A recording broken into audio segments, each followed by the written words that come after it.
I got married 3 years ago and my husband and I both have children from past relationships. I've got a son who's graduating from university and he has a daughter who graduated 2 years ago. My stepdaughter used to live on her own and have jobs, but because her landlord started making unreasonable demands, she asked if she could move with us, and we said she could. She still has her job. Just recently, my husband brought up the monthly bills, and obviously they were higher than usual because now there is a consumption of 3 instead of 2. I thought that since we're 3 adults living, the distribution will be among us 3, but no, my husband wanted to distribute everything among him and me, so there is a consumption of 3 among only 2. Now, why is that a problem for me? 1, I felt it was unfair that I was paying extra money for an adult with a job to live rent-free. 2, as I said, my son is graduating and I've been saving for his graduation gift. So I'm already low on my own personal budget because I saved a huge portion of my income to get that gift. When I asked my husband why he didn't contribute at least a little bit, his reasoning was, she's here to save up. Okay, and I want to save up too. But he told me that a young adult getting help is more important than a graduation gift and I should sort my priorities. I got so annoyed at him and told him that I'd been saving up for so long for this gift, I'm not going to ruin everything now, and even if I wasn't saving up for this gift, I wouldn't have contributed more money just for an adult to live rent-free. I'd use that money on myself. We kept arguing back and forth, and I didn't change my stance, nor did he.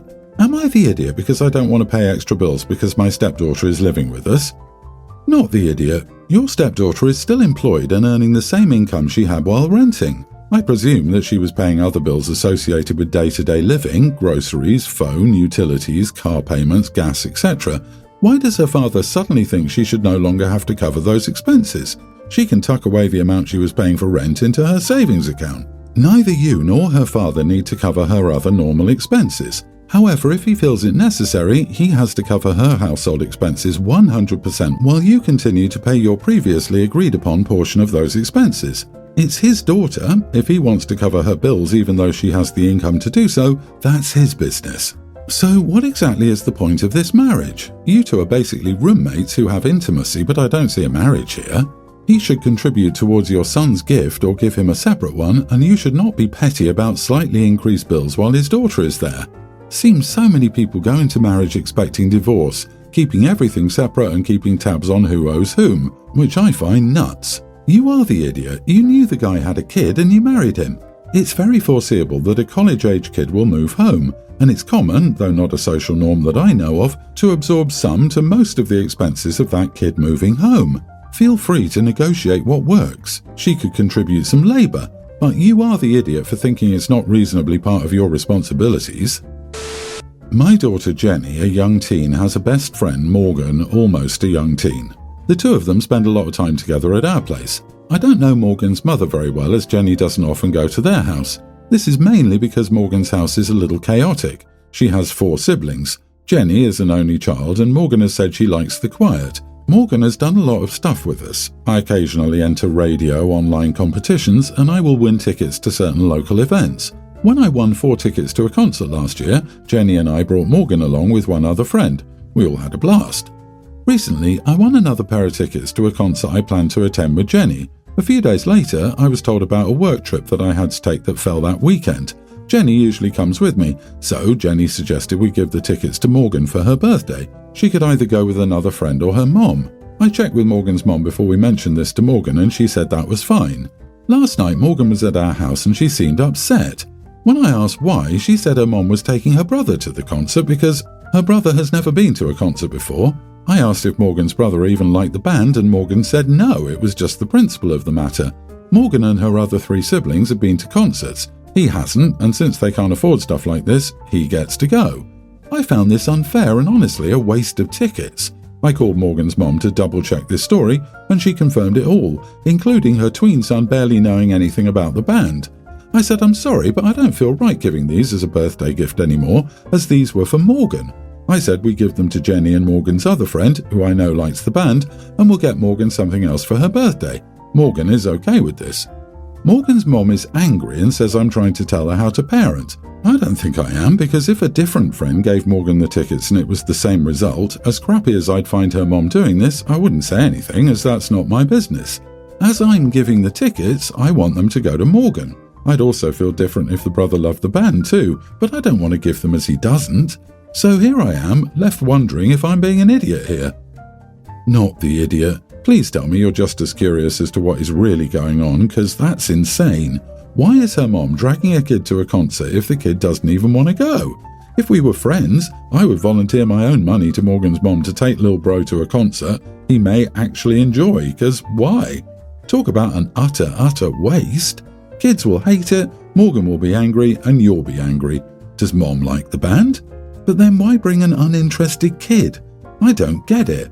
Morgan's mom is going through something. I feel bad for her because clearly something else is afoot. This is the dumbest of all possible plans. Why is she fighting for it? I'd love to know what's really going on, because seriously, I would feel better if Morgan's mom just took the tickets herself and went on a date. I could understand that. A mother of 5 really wants to go out? Okay, I understand. It's still an idiot move, but at least I understand. Morgan's mom is angry and says I'm trying to tell her how to parent. I mean, somebody needs to. For real, she's stealing her child's birthday present and acting like she has the moral high ground here. You're not telling her how to parent, you're telling her how not to be an idiot. Thanks for standing up for Morgan, since her chaotic mother won't. Also, you hadn't given the tickets yet, so the only thing you took back was an offer. My ex-wife, 33, and I, 34 male, finalised our divorce last year. Long story short, she was having an emotional affair with a guy at work. She's now in a relationship with him. We also have a co-parenting arrangement for our daughter, a young teen. My daughter is very close to her mom, and she even sided with her on her affair. For the first few months after the divorce, I did try to maintain a friendly relationship with my daughter. I gave her gifts, I never blamed her mom, and I tried my best. But my daughter was always extremely cold with me. After a few months, she just told me that she liked her stepdad much more than me, and he was the man my ex-wife deserved as a husband and the man she deserved as a daughter. I had no clue why she even said that to me, and that was the most painful thing anyone had ever said to me in my life. I broke down really bad that night and took the next couple of days off of work. After a couple of days, I decided that I wanted to emotionally and financially distance myself from my daughter, and that I would do the bare minimum possible and fulfill my legal and financial obligations till she was 18. My sister was the only one there to support me all this time. I had no other family, my parents were long gone. My sister has gone through a similar thing a few years ago. Her husband had cheated on her. Luckily, she had no children, but that experience had devastated her so much that she wasn't going to date ever again because she'd lost trust in all men. After I decided to distance myself from my daughter, I started removing her as the primary beneficiary from all my financial accounts, my 401k, etc., and instead put my sister as the beneficiary. I started withdrawing from the college funds I'd saved for my daughter and used it on myself and my sister. This wasn't a one-way thing. My sister earns more than me, and over the past few months, I've received more gifts from her than I've received from my ex-wife in my entire life. We also went on a 2-week vacation to Europe. All in all, I've emotionally and financially distanced myself from my daughter, and I'm doing the absolute bare minimum possible. I plan to never speak to her again after she turns 18. I just want to finish off my legal and financial obligations to her. My daughter has noticed this change in my behaviour but hasn't said anything yet. I don't know, it's weird for a child to want to cut off a parent without something major affecting it. All of us tried maintaining relationships for years and years before cutting our parents off. I don't think this is the whole story. To be honest, the fact that you feel justified punishing your young teen daughter over one comment by withdrawing her entire college fund seems pretty red flaggish. What else did you do for discipline as she grew up? No, it's a major red flag. She's a young teen and her family just imploded. He thinks that removing himself from her life and giving away her college fund is an appropriate response to her mean comment. He's not only ready to completely wash his hands of her, he's ready to screw over her life by taking her college funding away. He's her parent and she's a teenager. If she were an adult, this would be a more appropriate reaction. But she's not. She's a literal child whose family just fell apart. OP is a major idiot. Grow up. The fact that you're plotting revenge on your teen child is very immature. A father who actually cared about his kid would practice patience. Your first instinct is to abandon her. Dude, wake up. You need to do family therapy with your daughter and stick with it for a good long while. What she's said and done is awful, but she's also a young teen and probably being manipulated by her mom and stepdad. My 29 female brother Cody, 25, and I never had our dad in our lives, and our mom passed 3 years ago. We're really all the family we have left. Currently we live together, splitting rent on a condo. Cody is dating Shannon, 24 female. I really like her and we have had no issues until now. Last week Cody was seriously injured. I'm his emergency contact and was told he was at the hospital. When I arrived, Cody's boss Martin was there. Cody and Martin have a great relationship, much better than most bosses and employees, so he was just as worried. And not in an, oh crap, what will this do to the company, but an, I'm really concerned kind of way. Shannon arrived not long after I got there. Immediately she began screeching at Martin, asking how he could let this happen, etc. Martin was shocked and said he wasn't even around when it happened. Cody wasn't even at the main offices. He got into an accident on his way to a different site. It was in no way the company's fault. I tried telling Shannon that blaming people wouldn't help and that we needed to focus on Cody. Eventually we got to see Cody, and thankfully he was okay for the most part. Shannon continued to freak out the medical staff, stressing Cody a lot. Even the nurse told me to take a walk with Shannon because she wasn't helping things. I did so and told Shannon I understood this was scary, but she needed to take a breath. She apologized and said she was stressed. I totally understood. Cody came back to the condo and has been on bed rest. His work has given him paid leave and covers all the bills. I was doing the dishes on Friday afternoon when I suddenly heard screaming coming from Cody's room. I go in there to find Shannon standing by his bed. Cody is on a Zoom call with Martin and a few other high-ups discussing the accident. Shannon is screaming at them that they better not let anything else happen to him, that they're lucky Cody didn't sue, and that they're all idiots. Cody looks embarrassed and keeps telling her to stop. Martin says they'll talk later and ends the call.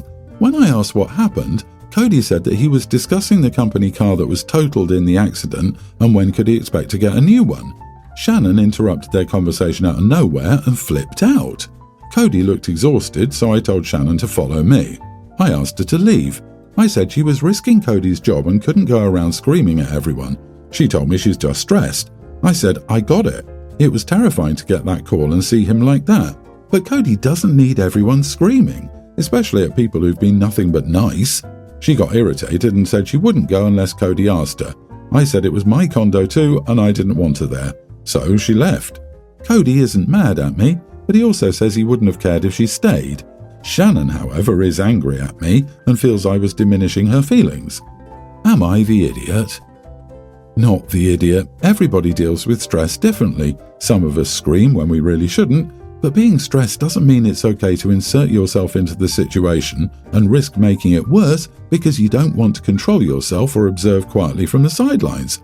She's hurting him, not helping him. You aren't diminishing her feelings, you simply aren't letting her run roughshod over him and the company while they try to figure out what to do next. Shannon needs to grow the heck up. Screaming is a very immature way of dealing with this type of trauma.